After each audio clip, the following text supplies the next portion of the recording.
दोस्तों, मैं हूं दिनेश की और आप सबका स्वागत है न्यूज़ टाइम के अंदर।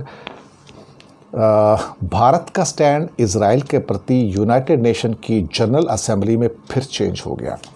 चेंज थोड़ा है लेकिन इम्पॉर्टेंट है।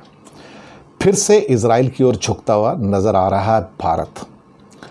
हुआ क्या, पहले अभी जब लड़ाई हो रही थी हमास के साथ और उसके साथ में, तो वहाँ पर इंडिया ने एक स्टेटमेंट दिया कि India strong support to the just Palestine cause and unwavering commitment to the two state solution. तो यहाँ पे पैलेस्टाइन को बराबर की सपोर्ट दी गई थी।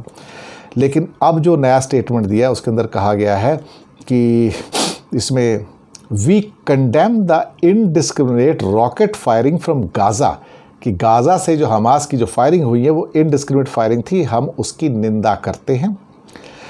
Into Israel which have caused death of number of civilians, the retaliatory strike into the Gaza have also resulted in the death and destruction. We deeply mourn the loss of the innocent lives and also this current cycle of violence.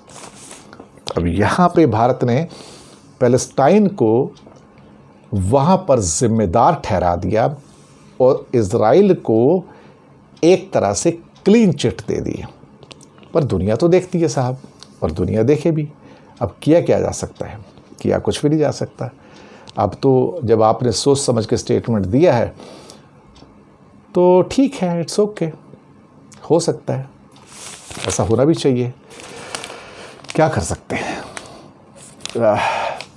Bharat ultimately फिर Israel की ओर ही जाएगा, Palestine को तो support करेगा नहीं, ये बात सबको पता है। और आखिरकार जो रिटन स्टेटमेंट यूनाइटेड नेशन में आया उसने इस बात को शो कर दिया कि भारत पैलेस्टाइन के साथ नहीं है। शुक्रिया।